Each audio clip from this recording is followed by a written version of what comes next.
Hello, and welcome to the next episode of the Enterprise Doctor Business Show. My guest today is Toby Burns, who is the founder of the Silent Disco Company. Hello, Toby, how are you? I'm very well. Thanks for having me. Good. Oh, it really is a pleasure to have you. I'm really looking forward to hearing how this is going to unfold. And we're going to be talking about entrepreneurship, which I'm sure is something of interest to listeners to a business show.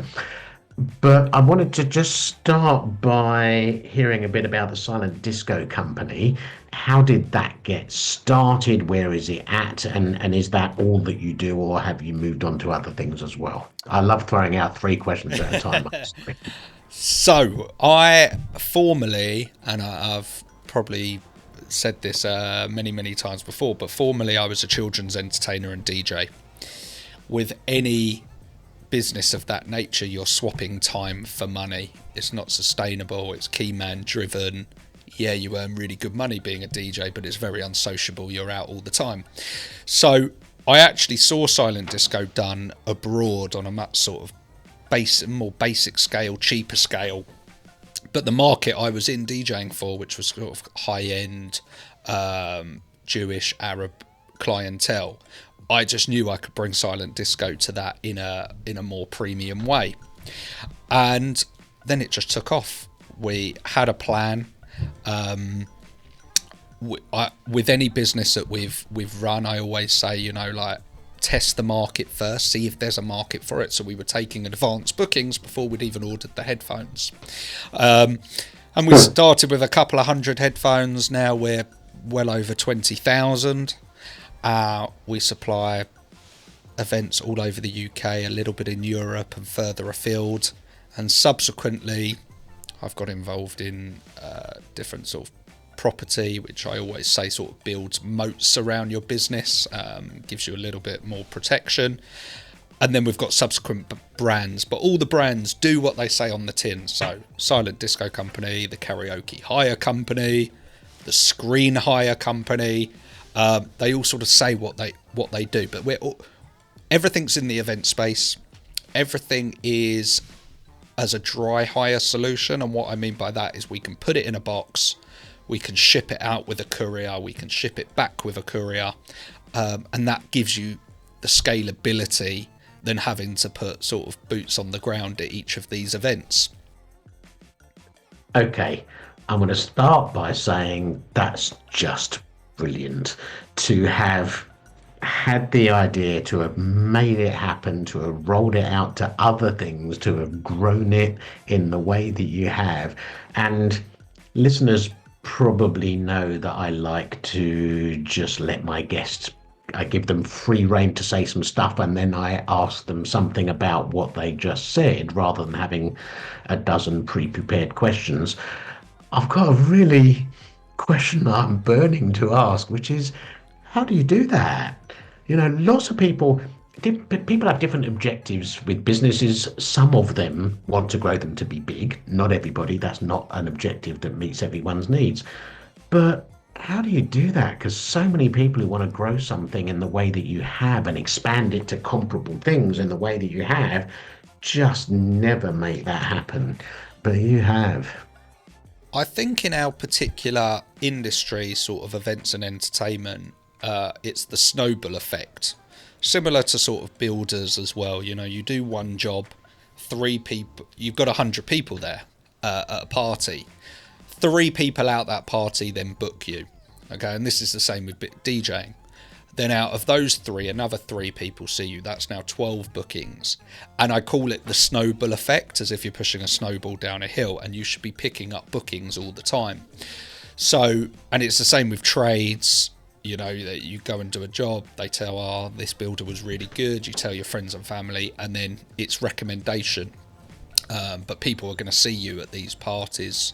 And that's the same with silent disco. So now if we're doing, for example, on a very quiet week in January, we might still do 50, 60 hires in a week.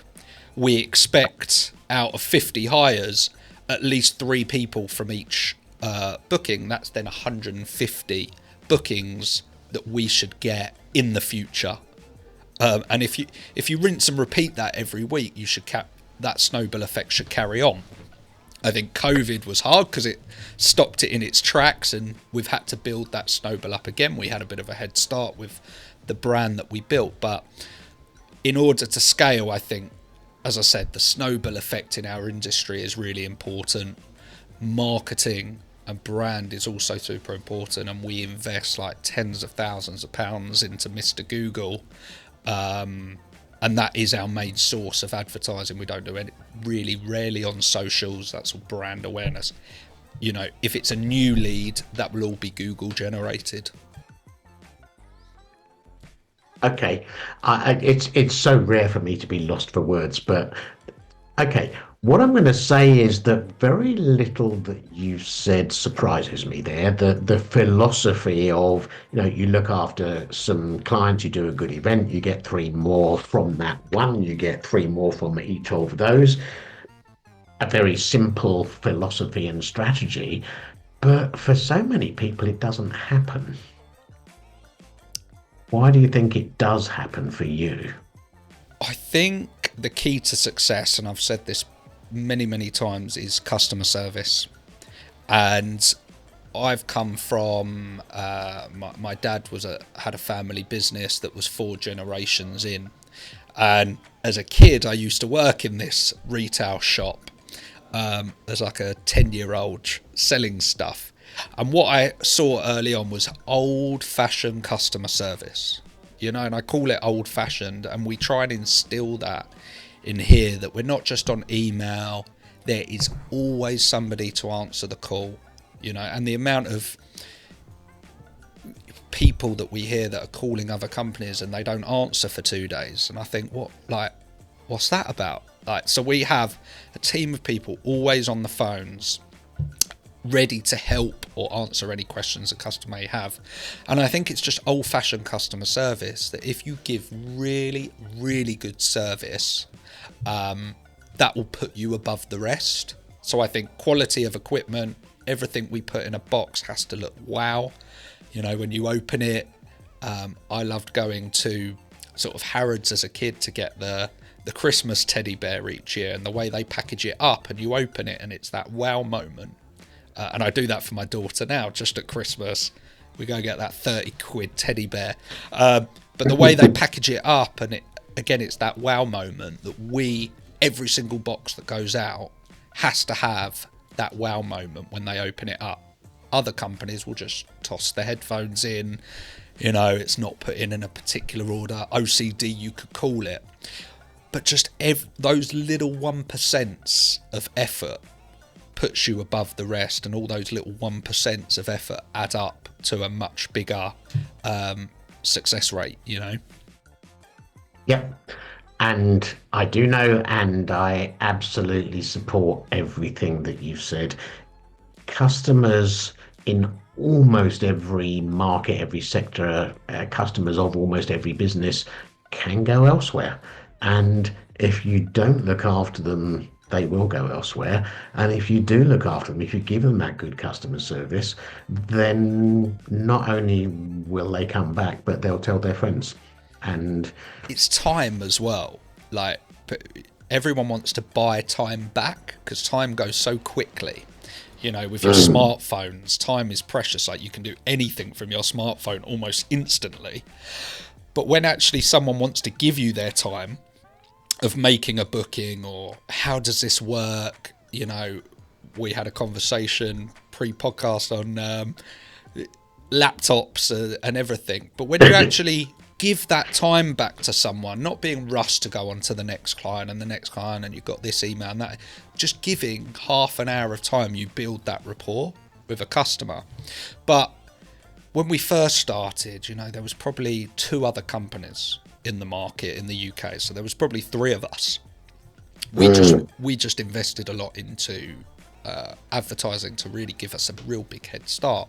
But now there's probably 30 people doing what we do, and it's all price driven. People will want to go with just the cheapest option. We might be 150, they might be 100, but if there's a problem, we deal with it. And we get this a lot come the summer. People get let down. The couriers they're all bloody awful. DHL, DPD, they're all they're all the bad as each other. But we always keep 15% of our stock back every week, so we could sell it out and be fully booked. But we always keep 10 to 15%. So if something goes wrong or somebody gets let down with another company, we have a surplus. That might be 500-600 headphones. But we've got them there that we never let a customer down.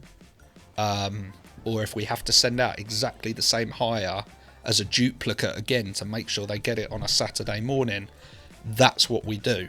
But it is difficult, as you said. Like there's so many competitors, you know. Oh, absolutely. So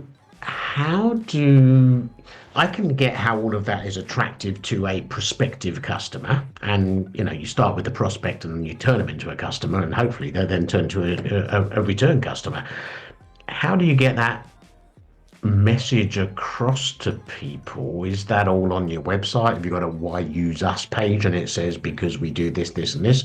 Or do people sort of almost learn it by osmosis? Or is that why you're talking to me today? It's a combination of all of the above. And I think that's really important for a business owner. It's like, I never wanted to go on YouTube and do sort of day in the life stuff. It's a lot of effort. It's a lot of time. But in 5-10 years, or even 2 years, because I think that's how long it takes on YouTube, and we do a lot of day in the life, what's going on around the office and different events. But in 2 years, the team and the business are going to benefit from that, because it builds up a big picture of why are we the best, and you see the issues we have to deal with, and second dispatches and new product development and the customer service. You hear the guys on the phone in a lot of those YouTube videos. But so I think content marketing is like really, really important to build the trust of the customer. Quality, and we also say, like, look at reviews. To me, reviews speak 1,000 words. If you're going on holiday, you're going to look at reviews of that hotel. Was it good? Was it bad? Normally people only review if it's bad. However, if you've got 1,000, 2,000, 4.5 star, 5-star reviews, that should be enough to tell someone, yeah, these people are the real deal. They know what they're doing. Yeah, we're going to pay a little bit more, but we know we're going to have the best possible experience. If you're already parting with 100, 200, 300 quid, another 50 quid at that point to know that your wedding is going to go smoothly without any stress. Yeah.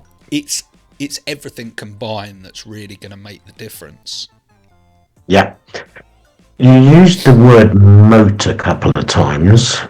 What do you mean by that?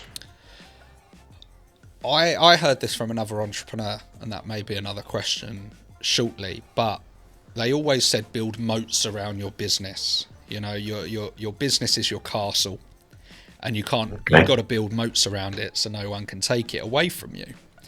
And we do that by obviously risk adverse in the company in terms of the different sub brands that they all feed each other. Vertical integration. They all we can do outdoor cinema. We can use headphones at outdoor cinema. So we're building moats around our business, but I also use it in terms of cash and assets.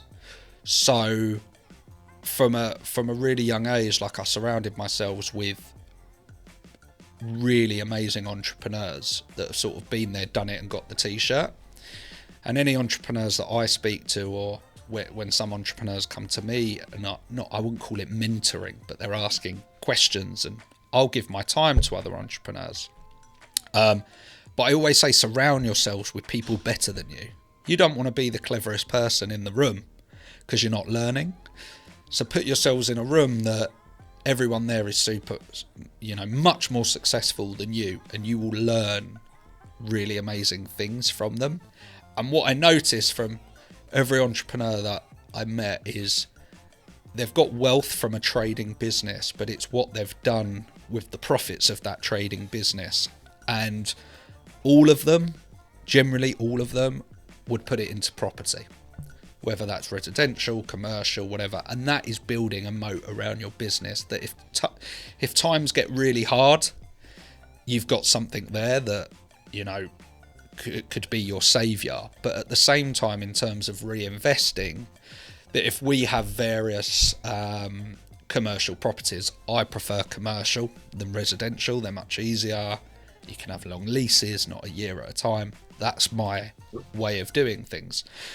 But if we've got a unit that we can then refinance, we've got equity in it, and we want an injection of cash into a new product or even a new premises for us, or we want to invest in some kit that's a couple of $100,000, which we did about 3 months ago, I'm waiting for it to arrive. You've got those moats around your business that will help you.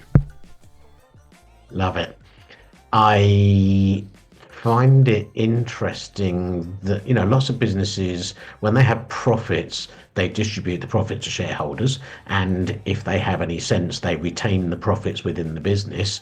But you're sort of ploughing it into property, which is, you know, bricks and mortar. This is not an investment advice, a piece of investment advice, but, you know, bricks and mortar is often a very good investment. But I guess that you are sort of retaining it within the business, because as you said, when you need a lump of money to do something, it's tied up in bricks and mortar, but you can release that as cash. Yeah, it's there as emergencies. I think the clever thing, and I'm not giving financial advice nor you, but we don't hold those properties within the trading business. They're sort of propcos or separate limited companies. So I say, as a general rule, and like stocks and shares and all of that, I have no interest in. Yes, they can go up, but to have actually like bricks and mortar that you can pass on to your kids or release the equity at some point, I think is much more valuable. And I think also for family, it's much easier to have a trading business than like a property portfolio than a trading business, because someone comes in to run silent disco, it's probably a very stressful job. To have property, it's much easier. But yeah, stocks and shares never bothered me, but with the general rule, I think it's really valuable to buy the building you're trading out of. And that's again what someone taught me, because that makes, one, it pleases the bank, and two, you get a much lower deposit if you're actually trading out of the property that you own, rather than just buying it for investment. So that's what we did. We bought one, we traded in it, we outgrew it after a year or 2 years, then we buy the next one, and then obviously we can then rent that one out. And then over time you can sort of get a little bit more interesting with the different propcos and intercompany loans. But as a general rule, I always say like 50% of our profits go back into the business in terms of investing in new products and people. People miss people, but we invest in people. If they're really talented salespeople or management, that investment goes into the business as a whole. And the other 50% of profits goes into a pot to get the next commercial property. And it's not actually that much, you know, a little £300,000 commercial unit. We're not talking like Amazon warehouses on the M1 here. We're talking little boutique in towns. 300 grand, you've probably got to put 50 grand down. And you can, you know, if you've got a good trading business, it might take 4 or 5 years, but it's really achievable. You know, people look at that and go, it's not, but you have to start somewhere. And I think our first one was, our first unit that we traded out of, it was quite small, was 175,000 at the time. That was like a £35,000 deposit. Well, that's what a member of staff will cost you nowadays. Yes. Yeah. And the recruitment company will charge you a bundle of money, but let's not go there. So you've used the word entrepreneurship a few times, and I often say that in relation to my clients, all of them are very good at whatever it is they're very good at, but running a business is a whole different skill set. So does that tie in with your views on entrepreneurship as a skill set? Yeah, it's a lonely place, entrepreneurship, and it's not for everybody. and I'm referencing another entrepreneur that I know, and he always says like entrepreneurship plus management equals success. And I do believe in that to a degree. That my mind, it's like having 100 tabs open in my brain, and I'm going from each tab all the time. You need that manager to pick one of the tabs that you've given him and execute it, and that's really, it's a really difficult skill. Yeah. So people that are running their business, they're really good managers. The entrepreneur is like looking at, the big picture, or 10 different things at once rather than just one thing in the business. But it's a lonely place. There's no handbook of right or wrong. There's no instruction manual. You can go on a management course. There's not really entrepreneurship courses. It's experience or talking. And I said this earlier, talk to other entrepreneurs. They'll tell you the mistakes that they made so you don't make them yourself. So that was sort of a question that I wanted to ask you, which is, if you want to acquire skills in entrepreneurship, how do you do that?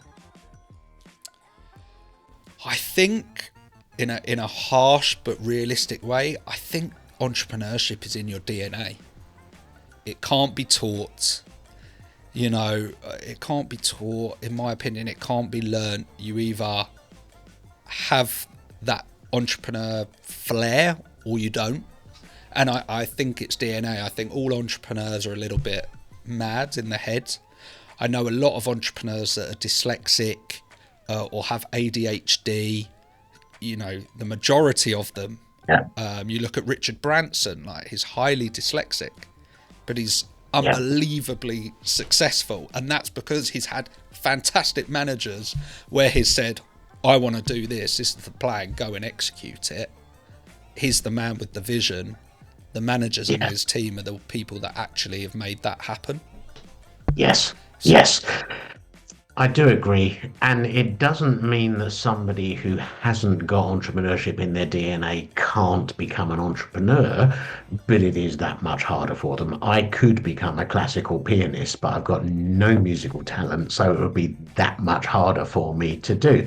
But it doesn't mean that you can't. And of course, as you said earlier, surrounding yourself with entrepreneurs, either inside your business or outside, who are mentoring and guiding, and informally or formally, has to be helpful whether or not you have it in your DNA. If you are a natural entrepreneur, there's still imposter syndrome and a bit of doubt, and you need a sounding.